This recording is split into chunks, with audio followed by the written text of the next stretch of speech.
Okay. There we go. Okay, so yeah, in the classroom, do you want to introduce yourselves? So maybe we could start with, we'll start with Pat over here. Right, Pat. Hi there. Deepti. Charlotte. Kiana. I'm Mary. Hey. Daniel. Diego. Elodie. Angela. Alice. Sophia. Anne-Marie. Marcus. And those who are joining by Zoom?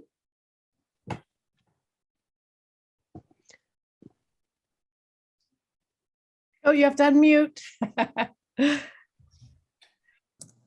Saying good to see you. It's Laura.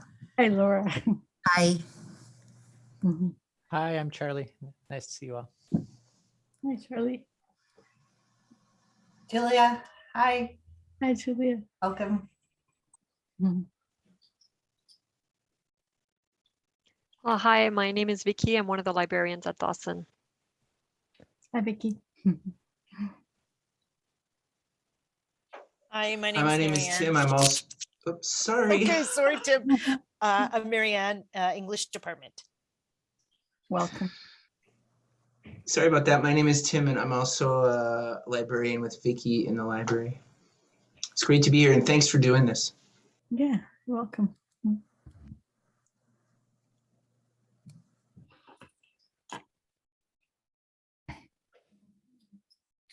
That couldn't be everybody, is it? I think it might be. Okay. Well, that's fine.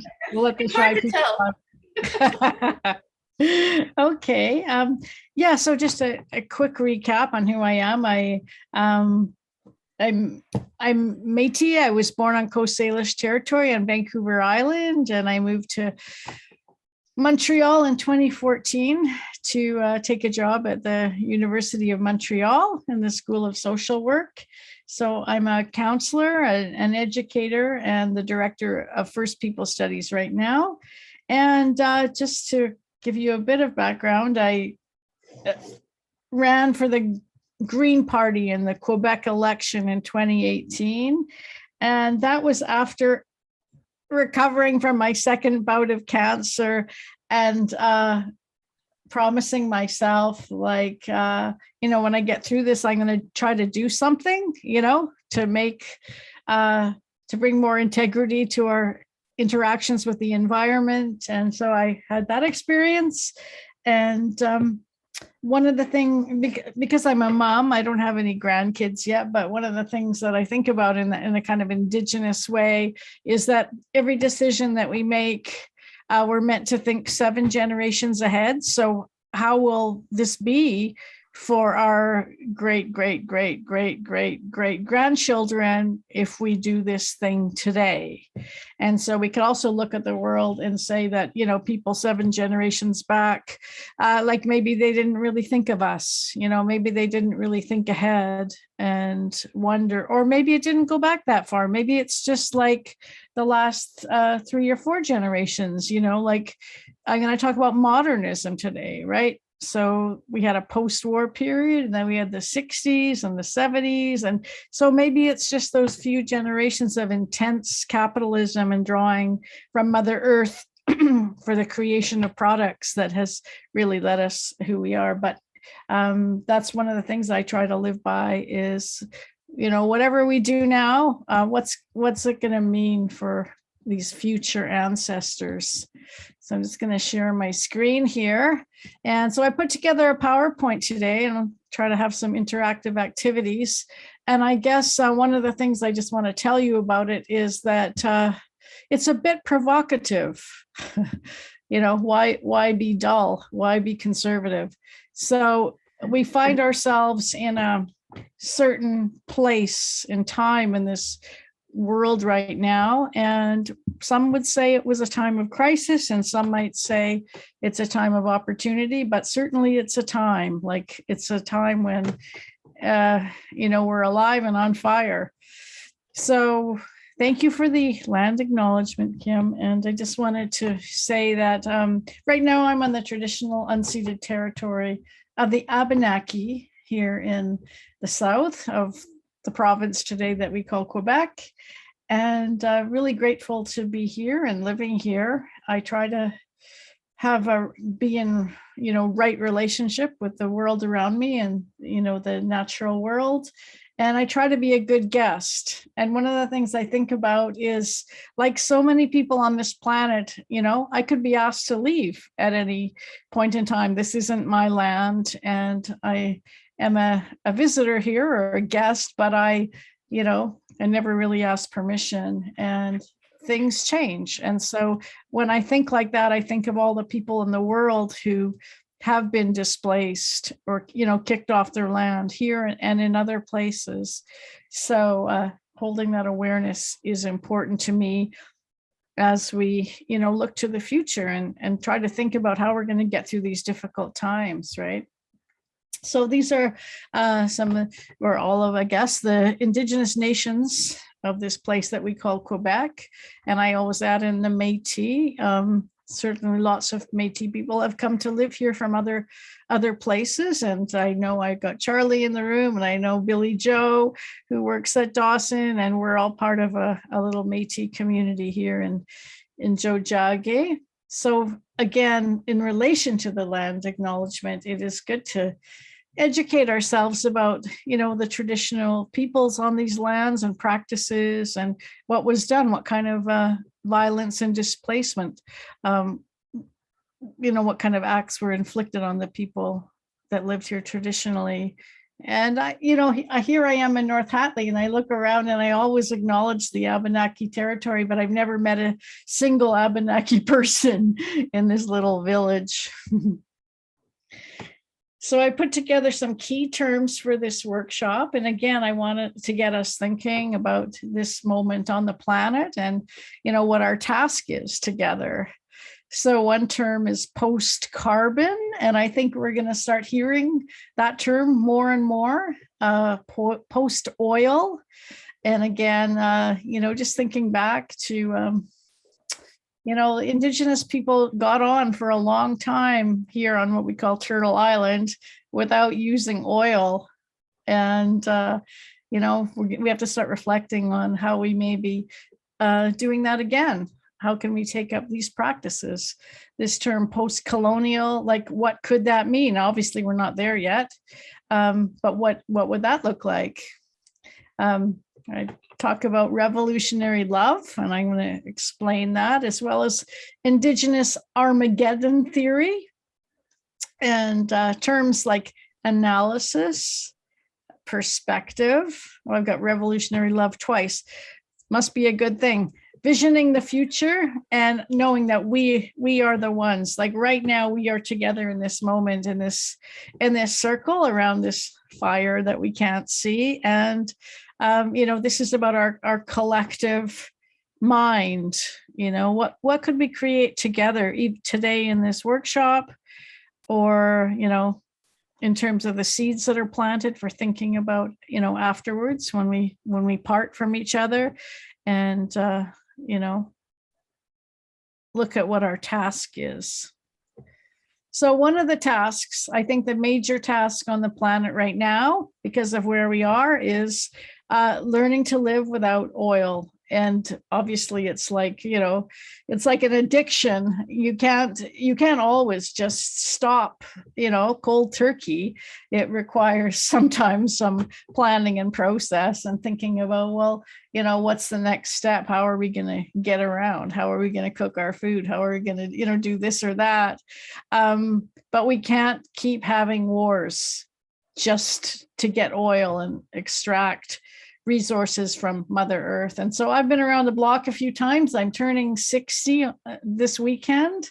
And so for me, that gives me permission to say whatever I want. I just got granted full professorship, so nobody can fire me. And at this point, it's not the time in my life to keep quiet, like other people have, they have to finish their studies, or they have to, have this job, and you can't always just say what you want. But this, this is where you are when you're 60. You can start taking more liberties. So when I was in university, we went through another war for oil, and that was when the United States invaded Iraq.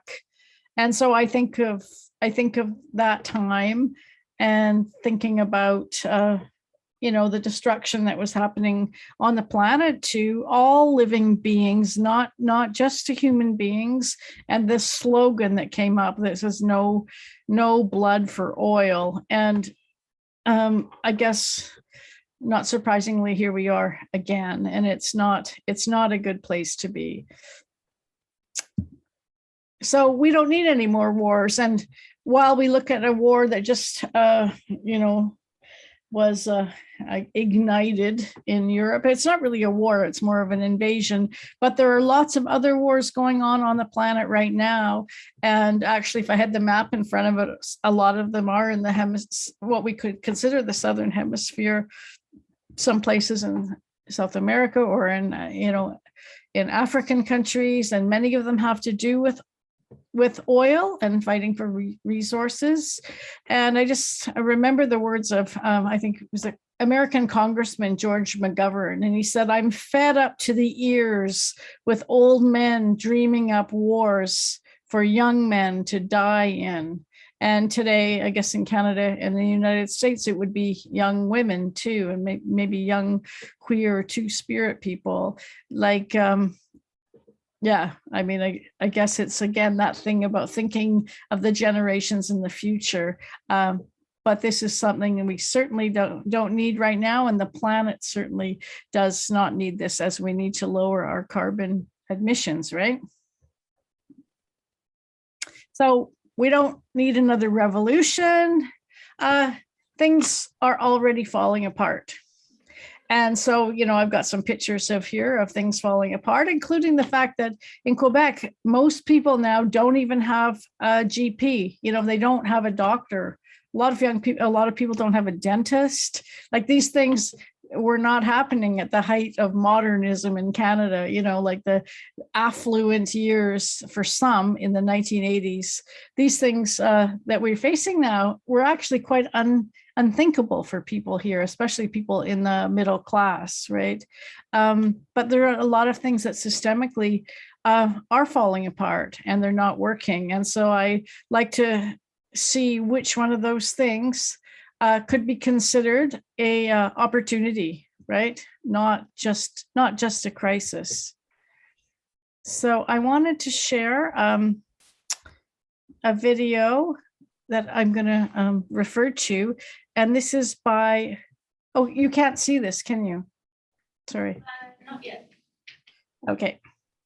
This is by a research chair at UBC called Dr. Vanessa Andreotti, and her research, together with lots of members of different communities, focuses on addressing these issues that we actually need to address now ourselves.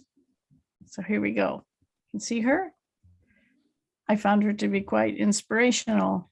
So I think it's important to say that I don't work alone. I'm part of a collective of artists, educators, and students, scholars. And our work tries to bring together 5 different dimensions of social challenges today that are generally addressed individually. So the first challenge is the challenge of systemic violence that is related to both race inequalities and global change. The second challenge is the challenge of unsustainability. Seeing ourselves as separate from nature puts us in a position where we can exploit it for capital accumulation, for our gain, instead of seeing it from a very different perspective where we are entangled with it in part of a wider, greater metabolism. And the idea that for us to have the comforts and enjoyments we have today in high-income countries specifically, we would need at least 6 other planets if these comforts were extended to everybody in the world. The third area that we work with is global mental health, and especially the issues that arise as a result of the intensification of the pace us reaching the limits of the planet. fourth and fifth dimensions that we work with are dimensions related specifically to education. Current education system doesn't prepare us to deal with a world in motion. And the problems we're facing today are not problems that have simple solutions. There are problems that are interconnected, that are hyper complex. And that leads us to our fifth dimension, which is to bring together insights from other cultures, but also emphasizing a lot Indigenous cultures in their practices of entanglement. So we are centering practices that are focused on well-being of a whole. So that gives a little bit of a range of perspective of how a lot of these issues are interconnected and how we can think of them. She uses the word entangled. I guess they are enmeshed, for better or for worse. And I think part of the problem is that we haven't been looking at these issues as being connected.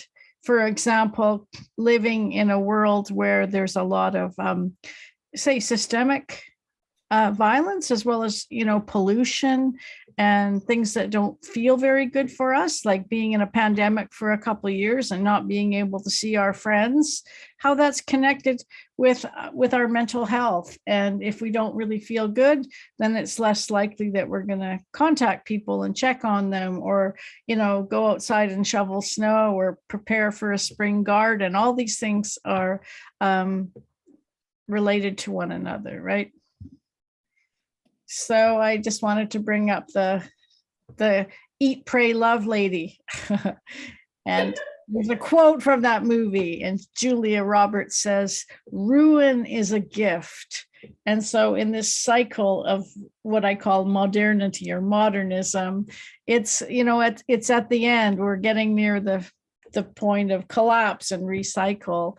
And Elizabeth Gilbert said, "We want all things to stay the same, settle for living in misery because we are afraid of change, of things crumbling to ruins. Ruin is a gift. Ruin is the road to transformation." So just because things are unpredictable, or we don't see what's happening, what's coming down the road, or what's on the other side of this, doesn't mean that it has to be necessarily really negative. And the more we can keep our own, positivity, or not just hope, but the idea that we can work hard to create like a new way of being together, or new societies, that can fuel this sense of like interest and curiosity. I really would like a world to be here for my great grandchildren, and I bet you would too, right? So we're going to have to do some work, but understanding that ruin is part of the cycle of life. So here's Vanessa Andreotti again, and she talks about the collapse of the house that was built through colonialism. And so you can think of that as our country, but you could also think of that as institutions, like these colonial institutions, right? Like even the education system, basically we think of it being created in ancient Greece and ancient Rome. And, there were issues. Only certain people could attend. Only certain male people who were considered to be citizens, and other people weren't invited to attend. And even looking at the history of Jojage, Montreal, we had institutions like McGill University, one of the oldest universities in Canada. And when it was formed, you could only go if you were white and Christian and possibly male. That they started letting in women eventually, but they would not let in people who were Jewish, or people that were Indigenous. I mean, that they maybe even know it wasn't an issue, probably because they had no concept of these people who they considered savages even showing up at the door. And Black people couldn't attend. So it really was a bastion of white supremacy. So taking that idea from ancient Greece, that you had to be a proper citizen and able to go there. And I've got Charlie's book here. Charlie wrote a book, and it looks at one of my relatives, Donald Smith. I'm related somehow. That's Lord Strathcona, and how that man, who's on the walls of McGill University, was largely responsible for, creating residential internment for Indigenous children and a lot of these colonial things, the attack on the Métis at Batoche, these kind of things. And yet somebody like that is held up. And so that's what's crumbling, those kinds of ideas. Dr. Andreotti's book is called Hospicing Modernity.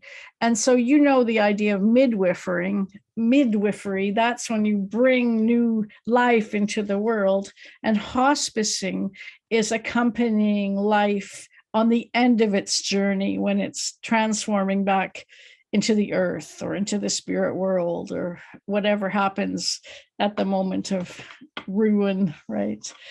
Facing humanity's wrongs and the implication for social activism. So I'm going to share this PowerPoint with you later, and there's a couple clips. I showed one of them, but she's interviewed on a series of post-carbon living called What Could Possibly Go Right? So thinking about this new world that we're going to be midwives ushering in as we hospice modernity. So some of you probably know this term, and you're studying philosophy and you do lots of reading, but I'm just going to go over it just to be clear. So what was modernism in its heyday? So I guess people would, historians or philosophers would say, pick different times when it was starting, but you could say post-war, maybe, 1950s. It was this idea based on building model or almost perfect societies based on the promise of industry and science, and industry that included making weapons and having factories and creating things that involved, polluting the environment. It was based on exploitative capitalism, seeing Mother Nature or the natural world as just a resource for human, depletion or human consumption. The purpose of the world was just for our pleasure, not that there was a spirit and a life itself outside of human use, right? Modernism was about this idea of modern conveniences for the middle class, time-saving devices, and the practices of medicine and things like psychology or psychiatry. They became very professionalized and started to discount and even criminalize other approaches to healing, to mending, to birthing children, to using herbal medicine or alternative medicine, anything that was out of their realm. They tried to make it illegal. And that included, local and Indigenous approaches. So here, modernism typically refers to, the 1900s. But even looking back in history, you've probably already learned that Indigenous ceremonies were banned, right? Indigenous medicine, even like drumming, Indigenous music, anything ceremonial. If you were an Indigenous person that was caught with something, it could even be a fiddle for the Métis, or like I said, a drum or a pipe, you could be put in jail. So that's all part of this hyper professionalization. And there were a lot of downsides to this. And one is the I guess you could say the elimination of community care. Like before in the community, if somebody was sick or somebody died or somebody, was elderly and needed care, people from the community would come in and they would listen to each other and they might, make chicken soup or visit people, making sure that they were okay. Like visiting was kind of like a Métis social work approach. And then they had this rise of what we call grief counseling. And then suddenly people wouldn't go and hang out or visit people or listen to them cry or whatever, because they thought, oh, I can't do it. It should be a counselor, which is a really false assumption. So some of these professionalization processes really undermined community. And for example, even today in the world, we have the rise of what we call, I guess you could call it trauma counseling or grief counseling. So if there's a flood or an earthquake or, some natural disaster, instead of the community doing what they need to do, they send in a bunch of, psychologists from the United States that set up tents outside the crisis area. And they try to get people doing one-on-one counseling in a little private room or a private space. And in the meantime, are depleting the community of all its resources, food and water that could be used for the people to feed this new industry, as if local people couldn't take care of it themselves. And so I've had a critique of that, and talking with people, say, for example, people in Samoa after there was a tidal wave or a tsunami, the local people, they didn't really want all this sort of individualized grief counseling. And when they talked to the local people, what they wanted was to do a ceremony, because they thought that this tidal wave was a representation of how they have lost balance with the natural world, and they haven't been doing enough ceremony or ritual or making offerings to the sea. So they had a big ceremony right by the ocean, and they gave offerings and songs and prayers and told the ocean that they want to make right the relationship again and take care of that. And that was how they saw a way to remedy this sense of disconnection and modernization that had been creeping into their culture. So these kind of local or indigenous approaches, that they get scoffed at now by, sort of mainstream professional psychiatry, but they're really important to people for their sense of local meaning and, historical cultural practice. So those are just some examples. So here's a picture of where modernism has really brought us. Have anybody seen this kind of image, like in Montreal, like maybe in the metro or in a shopping mall, or even if you're driving a car? Do you ever see people on the crosswalk walking across and they're all looking at their phones? I guess one of the things I think about is it's not very adaptive. Like, we're not going to live to reproduce ourselves if we don't look where we're going, right? And the irony here is that the robots are actually reading a book and the humans aren't. Okay, so this is modernism. So what are some tools for this post-carbon, post-oil new world? And I think what I'd like to do now, if you don't mind, is just take a minute. I'm just going to pause this. And I just would like you to turn to your neighbor, if you have a neighbor.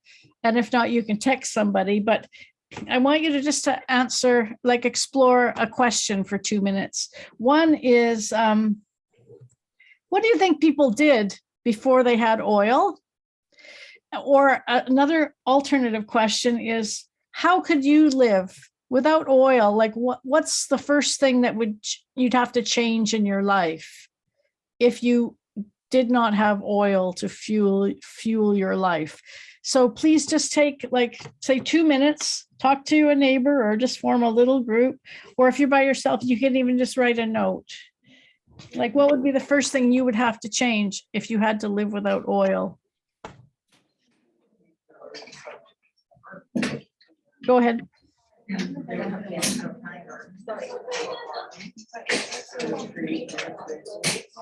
I know that you're my son has our food comes to us. Yeah.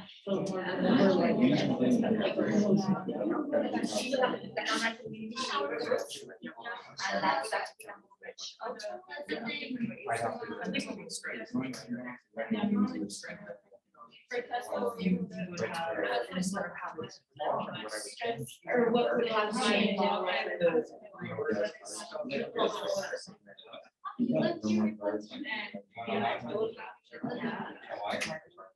Also, we have some relationships with that neighbor. Is he now?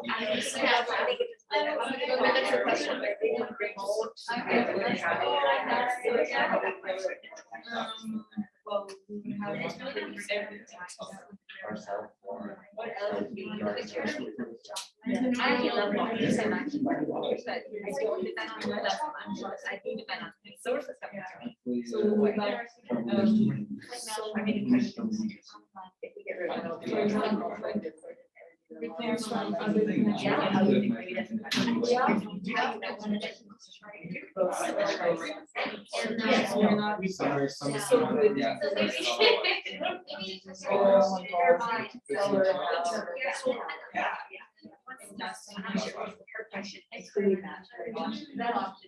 Actually,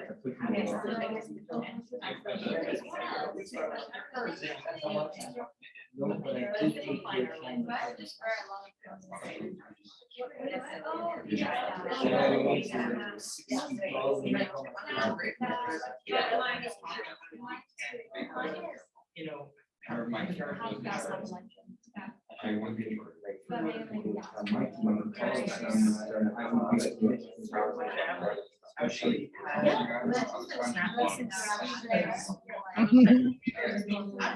Okay, just to wind that up a bit, does anyone just want to shout out some of your answers, or you can type them in the chat? Just want to hear what our collective wisdom is around this.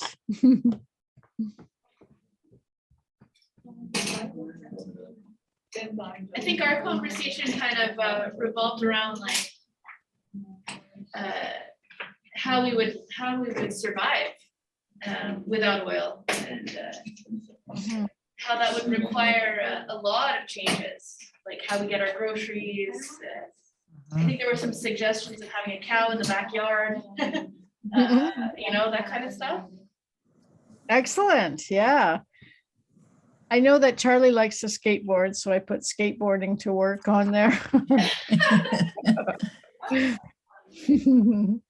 Anything else that hasn't been said yet? I think we would end up going back to having more cultural based land knowledge. So learning how to hunt, learning how to fish, learning how to plant gardens, we wouldn't have access to a grocery store anymore, but we would end up learning, like leaning on each other as a community. Like one person can be growing beans and squash, the other one can be growing, you know, you've got a farmer down the road that's got chickens. You know, we would end up going back to a much simpler time. Yeah, for sure. When you talk to the Mohawk people, they always talk about the three sisters, like corn, beans, and squash. And, you know, they know their land, they know what they can plant. And I've just moved here and I planted a little garden last year and hardly anything grew because I don't know anything about the local land. It's just really different land. So we'd have to learn, right? And we'd have to share those knowledges with each other. And maybe Indigenous people could help us, or people that knew a lot about this kind of thing. But it's about that relationship, right, to this place and what grows here. Yeah, and maybe we'd find a new kind of fuel. We just don't know, right? Like when you think about before things were invented, you know, like the telephone or whatever, nobody thought there would ever be telephones. So there's possibility. We've done things like that before as humans, right? Anyone want to add some other point that we didn't make?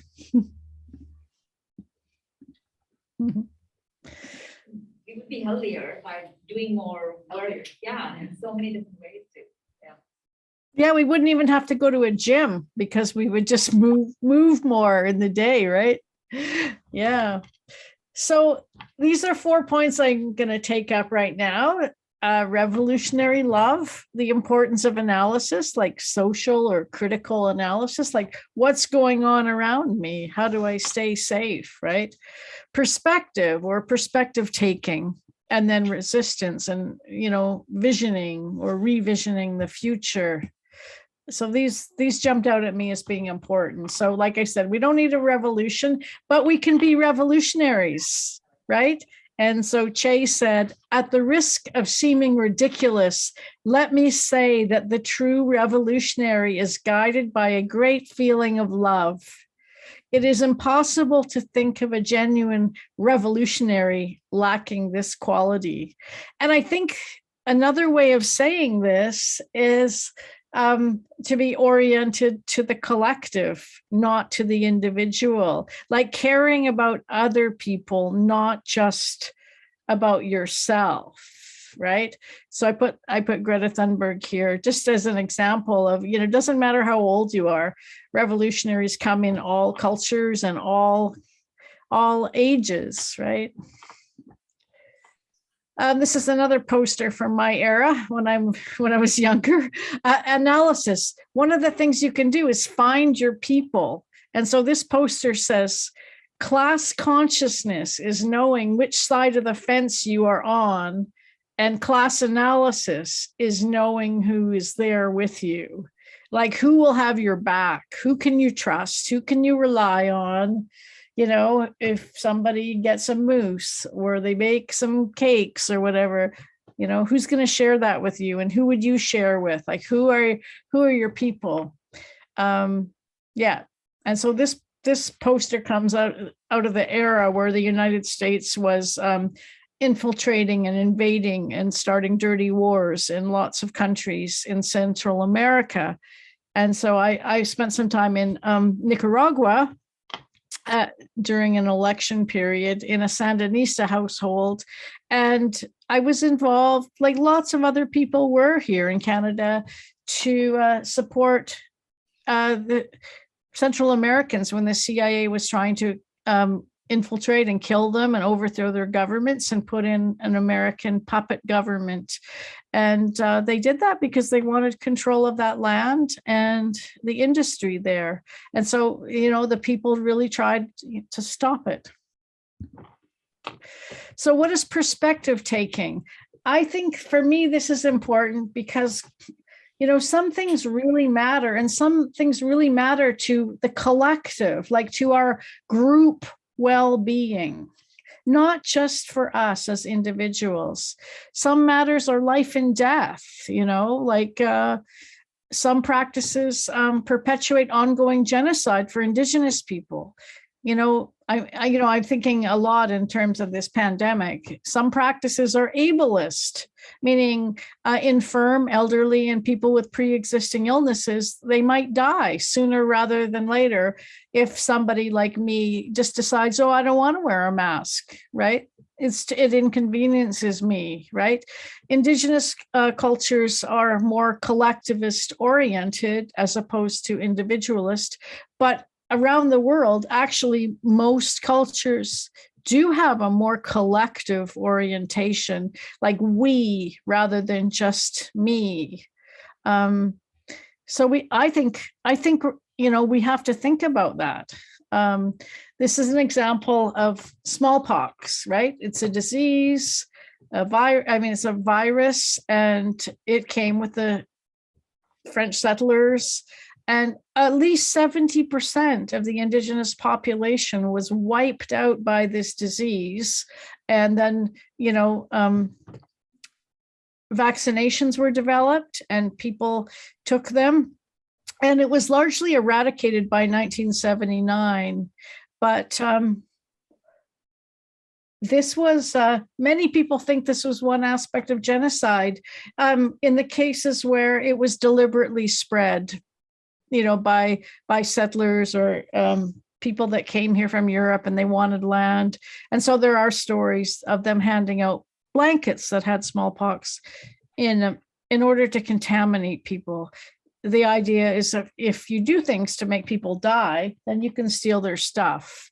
And so we have been through major pandemics like this, and we lost a lot of people. So today it's really hard, I think, for Indigenous people and Indigenous communities, especially where there isn't, clean drinking water or, readily available solid medical care. We can't have Omicron, or we can't have, this virus ripping through our community, or we'll lose half our people. And then you see other people that say, oh, I don't want a vaccination passport, or, I want to be able to go wherever I can with, this position is ableist. And so this is what I mean by perspective. Like sometimes as individuals, we have to put up with some hardship because it's better, it's protective for other people. Somebody else might have a baby that's autoimmune challenged, or an elder who can't get sick because they're on chemotherapy. And I think we need to think more about our collective in Canada than just like our own inconvenience. So this is what perspective means, right? Sometimes our aches and pains, they're uncomfortable, but they're minimal compared to some of the things that other people are suffering from. So it's just about being able to assess that. Of course, we all want to be aches and pains free and have conveniences, but sometimes the suffering that it causes other people should give us pause. So that's about being able to analyze, what's it okay to ask for personally, and what detriment does it do to other people, or even other countries, right? So this is Indigenous Armageddon theory. And it's another one of those theories that's kind of, I don't know if hopeful is the right word, but for Indigenous people, it's this idea that we've already survived an apocalypse. Like for the last 500 years, all the terrible, mean things that you can imagine ever doing to other people have been done to Indigenous people. And in some cases, they're still being done. But largely, we've survived most of them. And of course, not everyone survived. Like I just said, we lost 70% of our population through smallpox. And, we have an issue of missing and murdered women and girls in Canada. So we're not over it. But it's this idea that we've already survived. If the society crashes, other people will suffer more than we will because we're already on the bottom. And so we have less to lose. So I'm going to give you a few examples of that. So in Chile, under the Pinochet regime, maybe there's some Chileans in the class, I'm not sure. So Pinochet was a dictator, a terrible dictator, and he got the army to kidnap and murder students, intellectuals, anyone that he considered that could be an enemy of the state. And so they killed thousands of people. And so these mothers and grandmothers, they would meet in the square in Santiago, and they had on their posters a picture of their sons or daughters or their loved ones who had been disappeared by the army.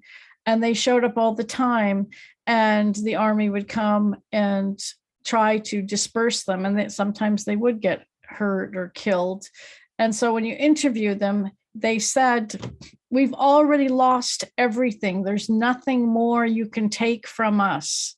So what is there left to fear? So in Canada, we have a similar situation with the mothers of the disappeared here. We have, the missing and murdered Indigenous women and girls, and we have missing Indigenous boys and men. And you just have to look at accounts like, what happened to Colton Bushy, for example, to understand that largely our justice system grants impunity for people who hurt or kill Indigenous people. And I think it's part of this larger genocidal process. Like trying to eliminate Indigenous people from the land so that the state can continue to mine and have pipelines and exploit the earth. So it's, it's obviously easier to do that when you clear the land of people. And it's not a very nice topic. But sadly, there's something that's true about it. And so it's this idea of like, how could we go any lower when you've stolen our children, right? And the people that do it are getting away with it. So that's what Indigenous Armageddon theory is about. Like how much we have so little left to lose because already so much has been taken or lost. Now, I know that's about a bit heavy, but if society crumbles, if the stock market crumbles, we're not the ones that are millionaires that are going to lose, all our stocks and bonds and all that stuff, right? We're not the ones that are going to lose it. So as educators, it's interesting to think if we're going to decolonize this school, for example, where would we start? And I think one place to start is to ask students, but particularly Indigenous and racialized students, but maybe all students, do you think you have been harmed by being educated in a Western form of education? So if you're Canadian and you were brought up here and your family's lived here for generations, then you might not think that you've been harmed and you might say, no, it's actually worked fine for me. But if you ask Indigenous people who often are kind of forced out, like we don't really call them dropouts, we call them like forced outs, or people, who had to leave because their lives were so challenging. Maybe their parents got sick and they had to go and get a job to support the family, or maybe something happened and they missed the test that day and they couldn't rewrite the test, so they failed. And because they failed the class, then their band wouldn't continue to fund them because they had to be a full-time student, and so they didn't get the credit. So there's all these things that can happen that get in the way in this kind of system. So this is an interesting question for educators to think about. We can also ask, like within society, in what ways is this society actually, harming our young people? And are we doing everything we can so people can get a good education? So maybe what I'll do is just go back to this question and get you again just to do a 2-minute talk with your neighbors. Like, do you think you have benefited by this Western form of education, or do you think you have been harmed by it? Like, could there have been a much better way for you to learn in terms of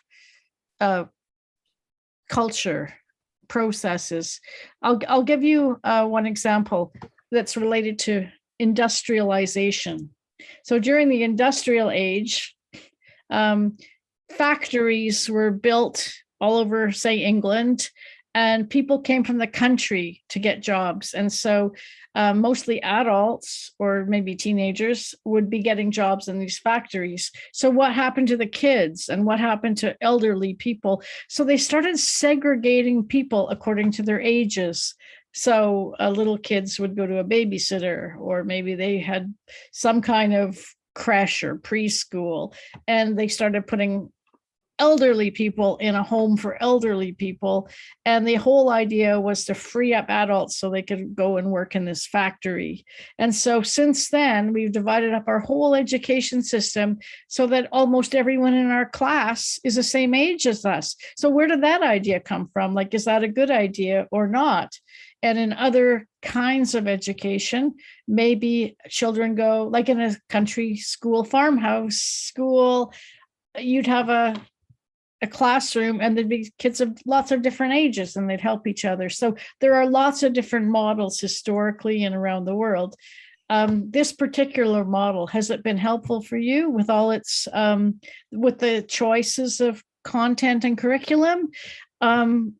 Or has it been harmful or colonizing in some way? So just take 2 minutes with your people, or just write some notes about that. Okay, I'll mute and I'll call you back in 2 minutes.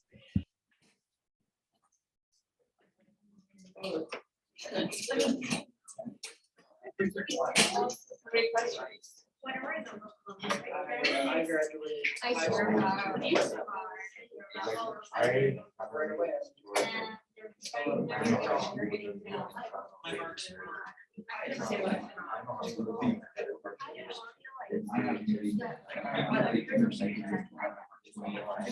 Yeah. So they're like, well, you're on the opposite. Yeah. I think your answer would be no. You know, it doesn't feel. They're going to a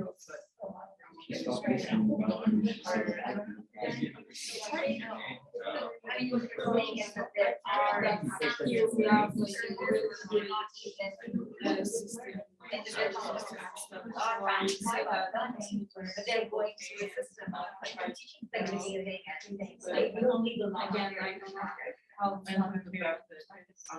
I also think it takes time. Like now, like.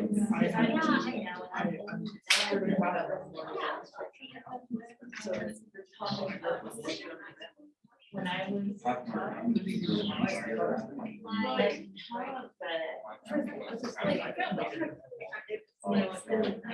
even stuff less bureaucratic, you know, it's so much now. There are other. You know, being a generation that they do this on occasion. But I would know that. That's interesting. As a kid, I went through cadets. I know that. I was nurtured. My strongest points were navigation. And I survived. Now, That's why I don't think it was harmful, but it really. but you could draw me. Well, it's just, I didn't realize that just did. Actually, very cool. So, you know, I appreciate it. Inside. And no one just my information. And something very small.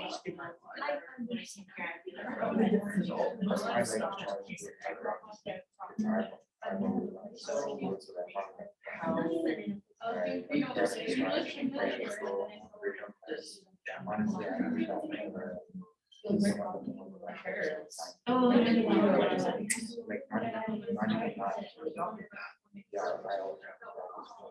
because here we never go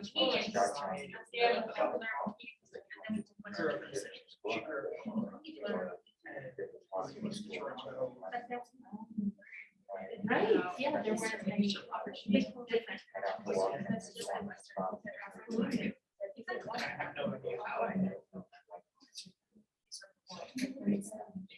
I think that the Western culture.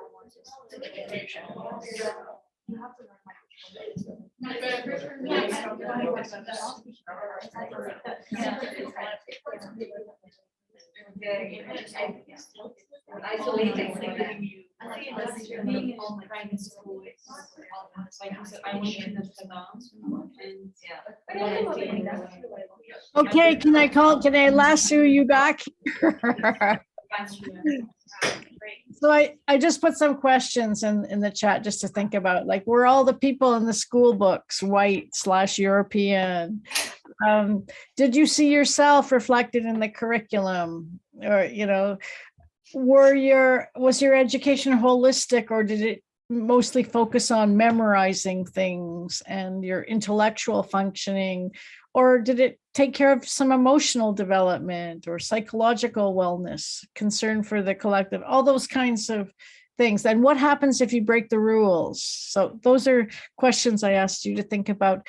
Now, maybe a few people could share back, what did you notice in the conversation?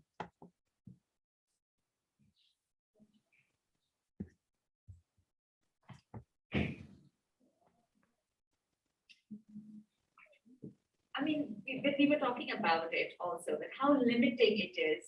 I mean, one of the students here said that we are stuck in roles rather than actually working in circles, or even like the first thing that you did was try to create a circle, even if in these black boxes or wherever we are. This whole sensibility of creating a circle right away. And now, in most of the time in our classroom, we are actually trying to profit in every way of every inch that we have space. And so we are all stuck in this kind of manner. Yeah, one of the jokes that a colleague, Vicky Boldo, tells when she talks about working in circle, it's different than sitting in rows where you could only see the back of the head of the person in front of you. Like, how does that promote any kind of community building? That kind of thing. Yeah. I noticed that at Concordia, that a lot of the tables are nailed down, and so you can't even move them if you want to. So that's really symbolic of something. Yeah. Anyone else want to share? Like, has this system been good for you? Or if you could design it, would you make changes? I believe, you want to go first? We were talking about it earlier because, well, we both come from different places, and we think that the system kind of maybe less like directly than indirectly, but it teaches to have a certain level of like superiority in, like, you believe Western culture and history and practices are superior to everywhere else.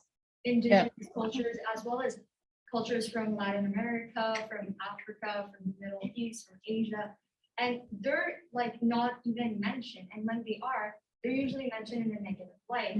So students don't feel represented, and they're taught to like not value their own culture and replace it. Mhm. Sorry, you can continue if you want. No, that's it. Okay, so yeah, I would call that cultural chauvinism and sometimes propaganda, especially if it's your own culture, and it's even in the form of debates, which I don't really like. Somebody will pick what they call a straw man argument. So they might say, are Indigenous people terrorists? And they think that's a good kind of thing, provocative thing to debate. And I think it's really, really harmful, because it's actually putting the idea in people's heads that could be true. And it's obviously kind of like hate speech, right? So I think we have to be careful on how we approach these topics, and to like minimize these kinds of prejudices. So, I mean, everybody has the right to feel like they belong, and also to remember, and we should be teaching this, that within every culture, there are always people who are activists and speak out against oppression and sexism and all sorts of discrimination within every culture. And so, like being seen as, oh, you're from this culture, or you must be a terrorist or whatever, that kind of stereotyping, it's really small-minded, and it's really harmful to young people who are trying to see themselves in the world in a good way, right? Yeah, okay, so I'm going to talk a little bit about psychology too, because part of this modernism kind of relates to what we think about mental health as well. And so in this colonial and modernist system, we've come up with the book, we call it the DSM, and it contains 150 diagnoses. And basically, we give these labels to people who cannot feel and sit comfortably in the kind of broken society that we have, in this kind of society that's focused on, like you said, individualism, focused on like the main way to be is kind of like white European French speaking or whatever, and everyone else is considered like on the fringes. So if you don't fit in, you don't often feel good, and sometimes you might be harassed or bullied, and then you start feeling bad, and you don't want to go out in the world, and all these things are understandable, but we label it as mental illness, and it's just another way to put people down. And I'm not denying that people suffer. People really do suffer, and maybe they don't sleep well at night because they're worried or distracted, and maybe they're eating is all over the place, or maybe they're using addictive substances to try to medicate or calm themselves, or maybe they're self-harming, or like whatever it is. It doesn't mean that they are sick necessarily. It means they can't adjust to living in a sick society. But then we give all these labels. For example, this idea of being a borderline, like it's a diagnosis, a borderline personality. It's mostly given to women who've experienced violence and who haven't got proper care afterwards, or weren't believed, or they get what we call a negative social response. So if they go to a psychologist, it's very often the case that they're told, oh, you have a borderline personality disorder, not, gee, tell me about your life and the context and the kinds of things that, you've been going through. So when we use this colonial psychological alphabet, we tend to take things out of context. So it's like, I don't care what kind of life you have, just tell me, do you have this symptom? Check. Do you have this symptom? Check. Do you feel sad? Do you feel low?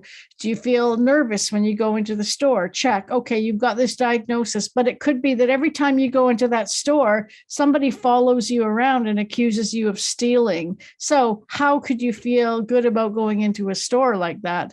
So this is another way that we keep people down. And there are lots of course, lots of things that can be helpful. Sometimes getting medicated can be helpful for people, and they have to get a diagnosis most often in order to, get some kind of relief through pills or, medicinals or pharmaceuticals.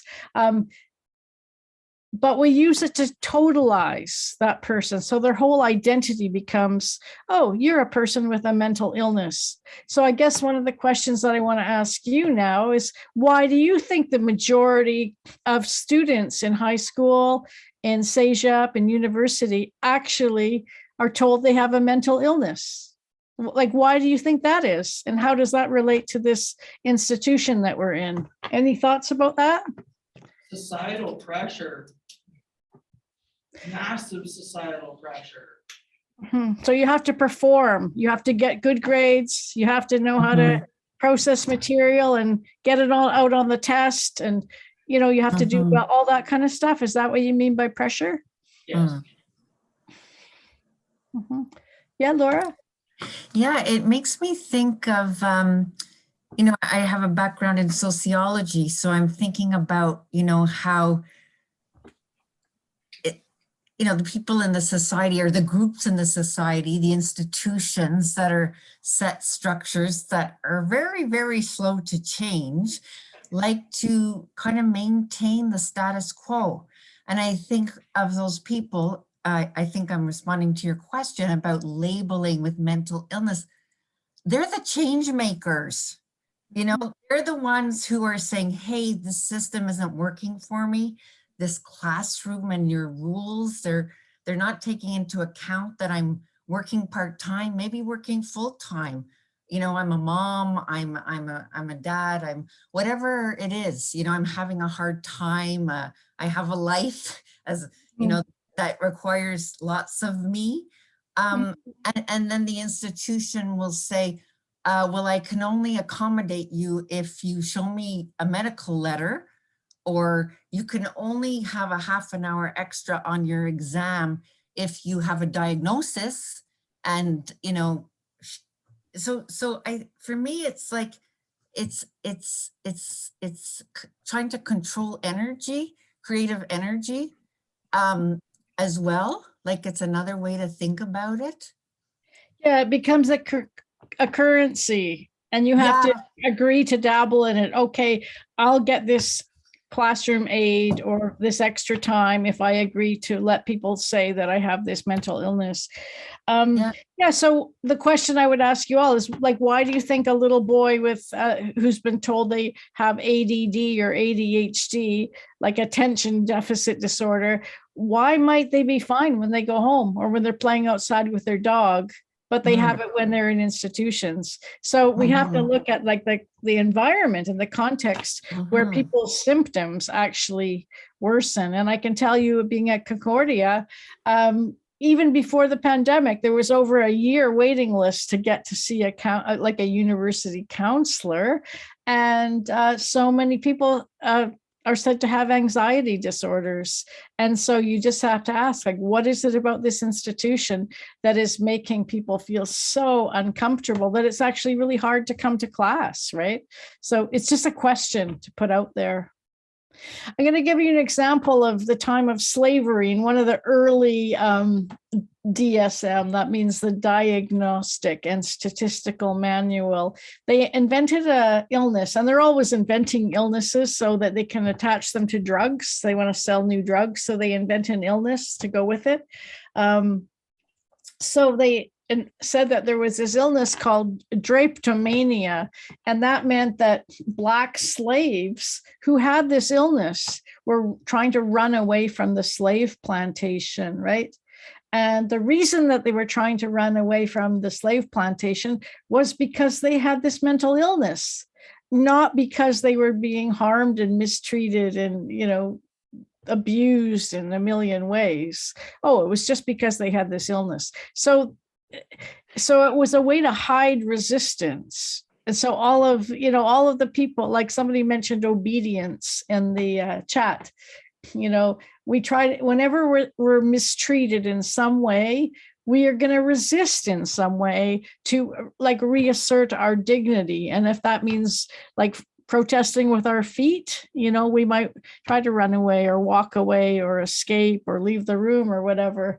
And then the people with more power will say, oh, they left because they couldn't handle it, or because they were ill or sick or weak or whatever, not because I'm being an ass, right? So isn't it normal or understandable that you might want to escape when you're being mistreated? So this is what I mean by context, right? And wouldn't it be odd if we actually felt good under conditions where there was racism and sexism and ableism, all these things, right? Wouldn't it be odd if we actually could feel good in this kind of environment? And so if we feel bad in a bad environment, it's actually a sign of chronic mental wellness, right? Because it would be weird if we felt good when the conditions were so abusive, right? So what is resistance? Like, how do we resist? Is it like when our life force keeps trying to sprout out through the cement, even though people keep pouring cement over us to try to get us to stop moving or breathing? So I believe that we resist with our thoughts, like we plan, oh, next time I'm going to do this, or we plan for safety or what we're going to say. We resist with our feelings or our emotions. If they give us information, they inform what's going on. Sometimes if we start feeling really nervous or bad, it could be because something's changed in the environment and we suddenly feel unsafe. A certain person has walked in the room, for example. Physical responses, we could be like we leave with our feet, or we try to protect ourselves, or even physiologically our heart might start pounding harder. These are all responses. And spiritual responses relate to, like, how do we stay strong? How do we remember to do our breathing exercise, or think about our grandmother and how she got through the education system, even though she was at a residential school. These are all kinds of processes of resisting, right? And just to remember, whenever we're treated badly, we're always going to resist in some way.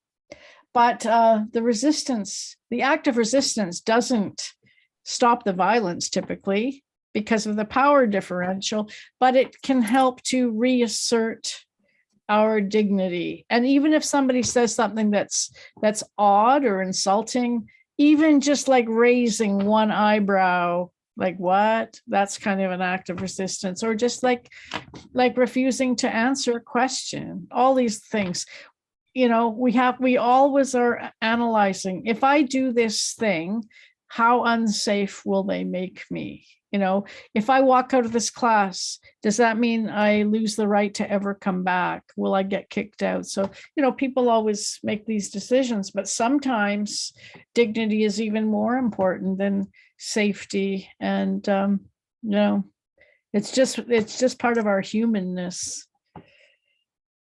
So how do we begin to decolonize, you know, Concordia or Dawson College or wherever we are?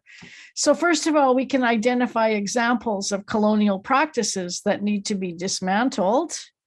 And then we can imagine replacing the existing structures with what I would say Indigenous led or Indigenous inspired, or even just more collectivist inspired, or mental health promoting practices, sort of like inverting the existing pyramid, I think, where the people that are on the bottom get to be on the top. Wouldn't that be interesting? Because then they make different decisions about who they hired and that kind of thing, and who does what. And so we can all, like, you can all build a resistance movement together. It requires a diversity of tactics, so everybody can bring their unique being or their personality or whatever. And it involves things like just naming, wow, that's a really oppressive practice, or like noticing what happens to other students. Or it could just mean speaking out and just saying, oh, did I get that right? You're saying that if I fail the test the first time, that I can't rewrite it. And then if I fail, that I can't come back. Like just saying it out loud so that the other person can hear the injustice in it, right? Or even just avoiding things. You know, we all do this. If you really don't like a certain teacher, you're going to go to that class less. It's just what we do, right? And sometimes finding out how many times can I miss, and going just enough to pass, and making sure that you're, you know, not alone, but you have your friend with you or whatever. It can happen underground or above ground or both. And teachers can be an ally to students and vice versa. Sometimes as teachers or educators, we get attacked. And it really helps me when something bad happens, like if there's racism in the classroom or whatever. It really helps me if the students protest and they walk out and they call the media, because then I can say to the administration, look, if you don't deal with this, it's going to become a really big deal. And it does shake things up more when students react strongly. I mean, again, this is about perspective. We can't do it, whatever, for something that is not really that important for the collective, but for big things, like everyone deserves to be treated with respect and dignity. That means we don't get insulted, we don't get humiliated or mocked. Our culture doesn't get stereotyped, or those things are really important. If we want people to be able to belong and to, gain from education, we have to make sure it's safe for everybody, right? And so celebrating our culture of resistance together. So I like this one. This is again from Vanessa Andriotti. She says, allowing Earth to dream through us.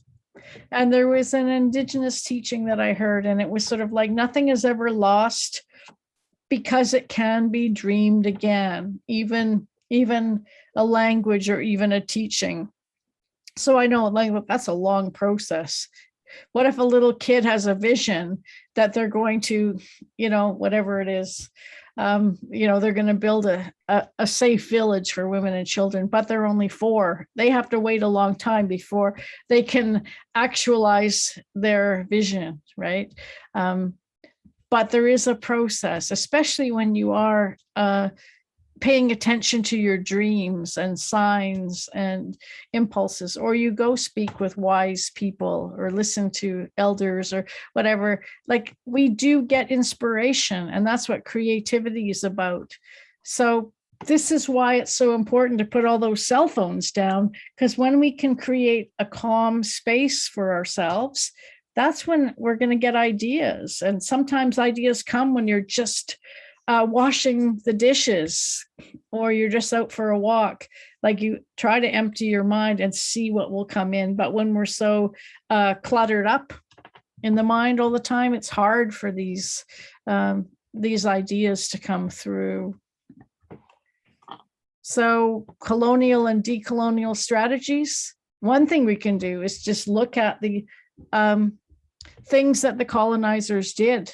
You know, they separated kids from their parents. They separated children from their brothers and sisters and from language and all that stuff. So you can help people reconnect to the things that are sacred and important to them.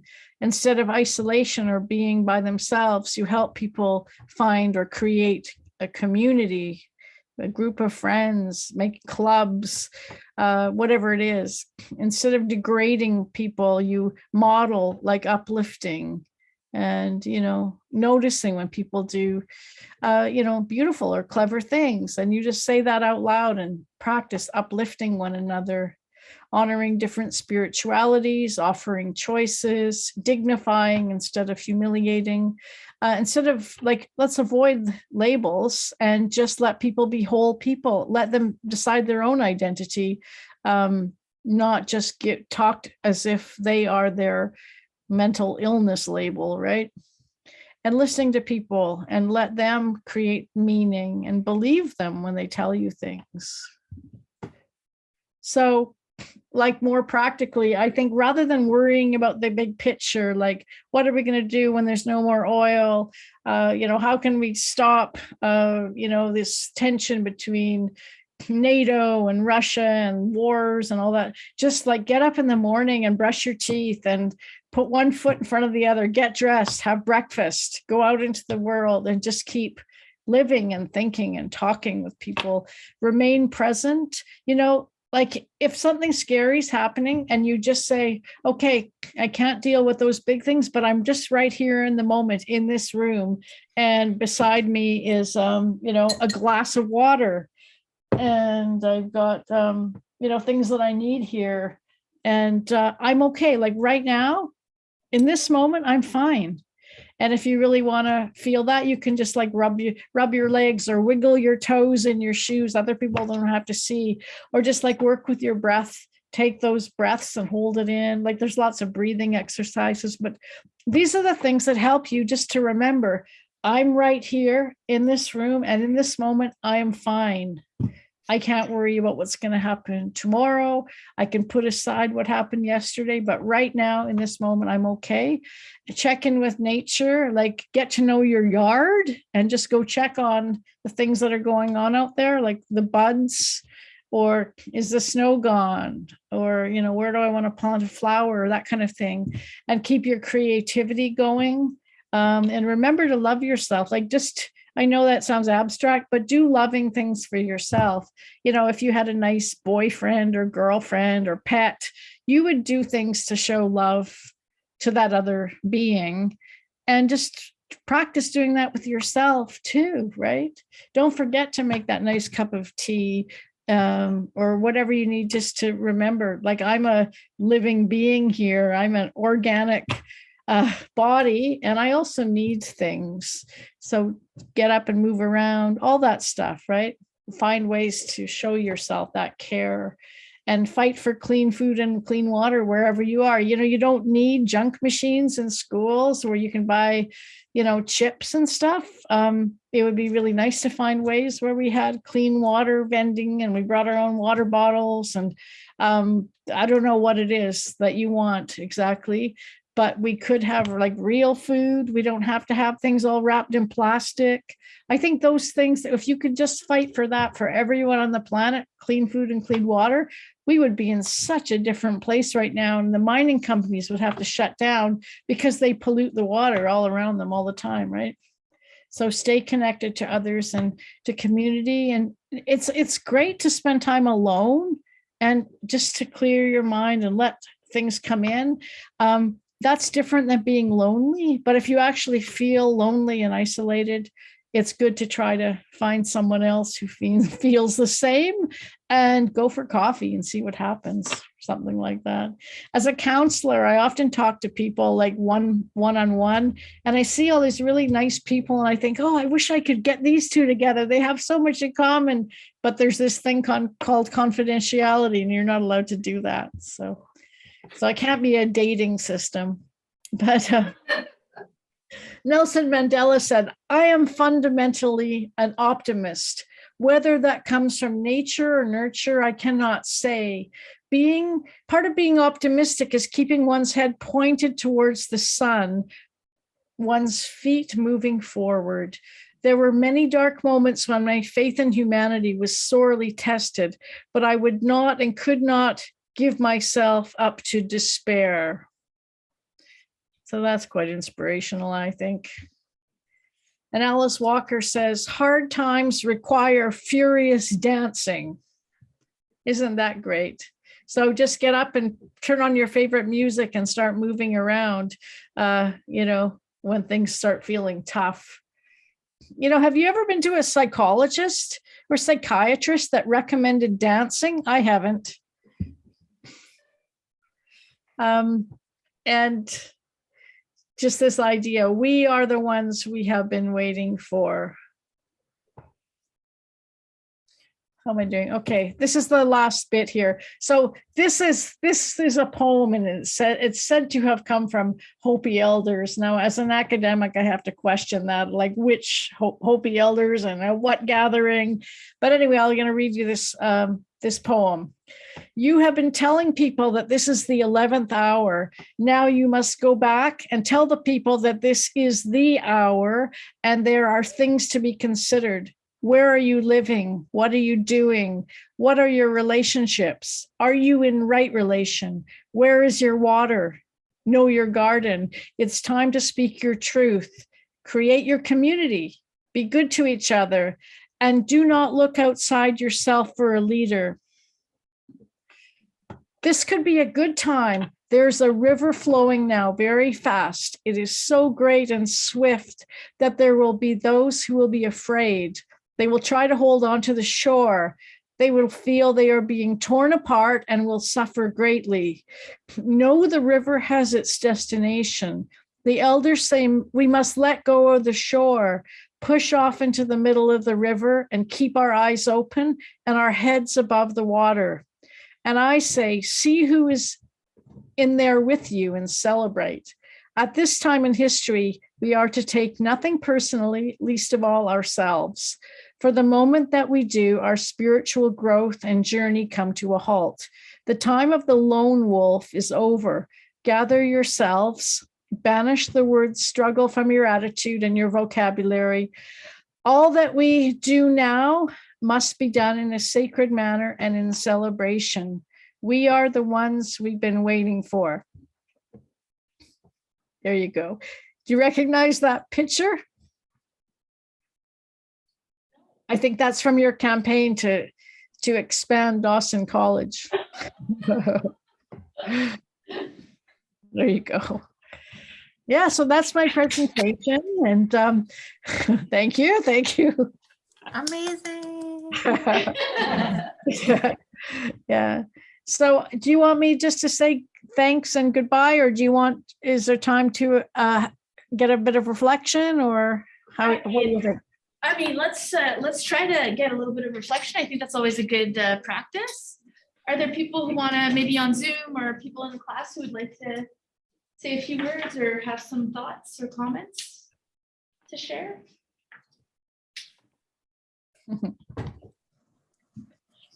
Kathy, can I maybe ask one question? Thank you so much. What I love about your perspective is all of the.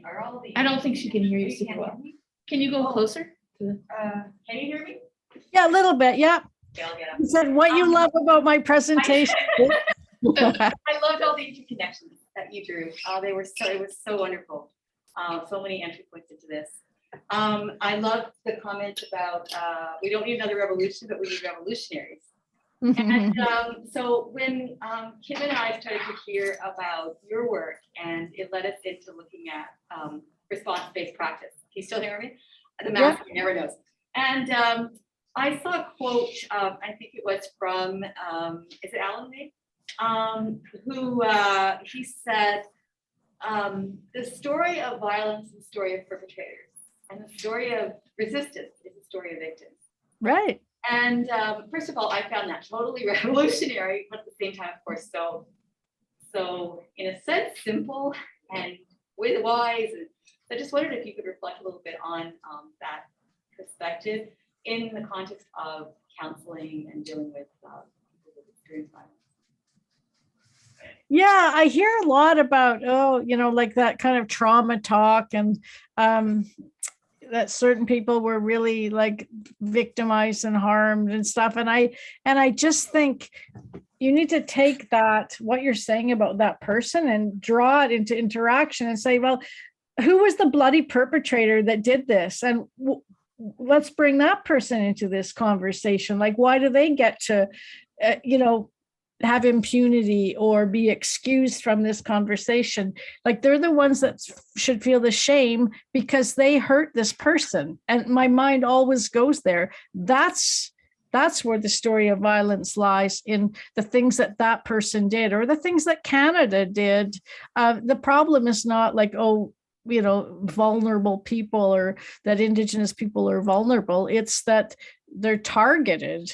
And it's the same with, young men and women and Two-Spirit people who've been harmed. They were targeted, and there's nothing to be ashamed of in that. But the person who did it should feel shame, because it means then they have a conscience.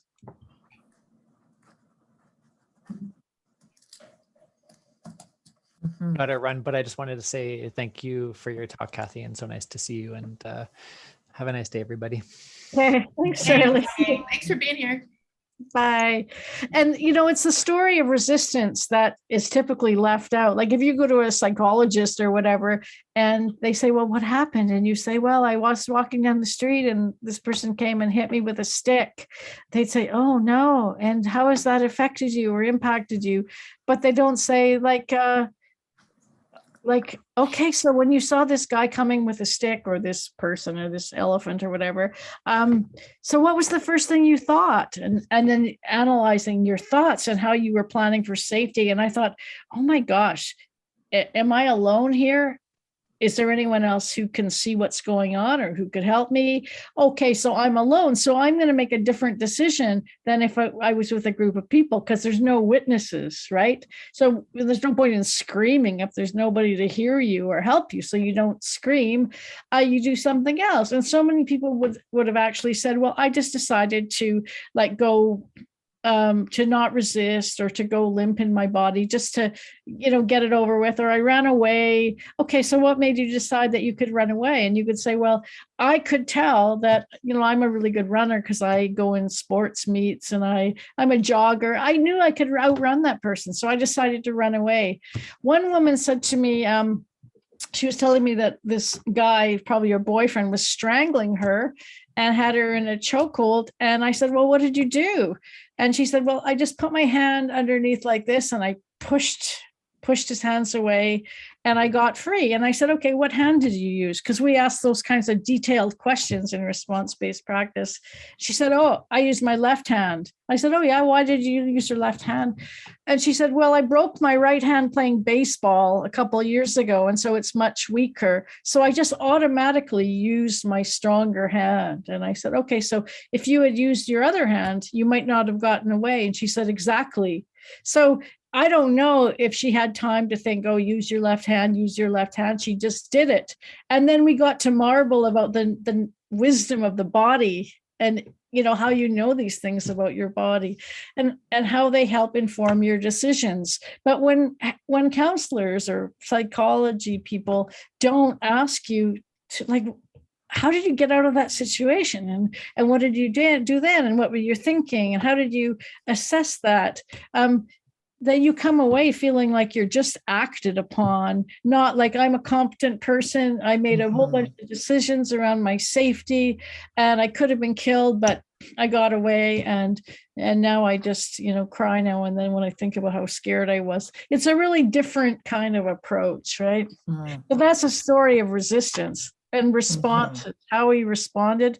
It makes us feel like we did something, and so we don't feel ashamed of ourselves.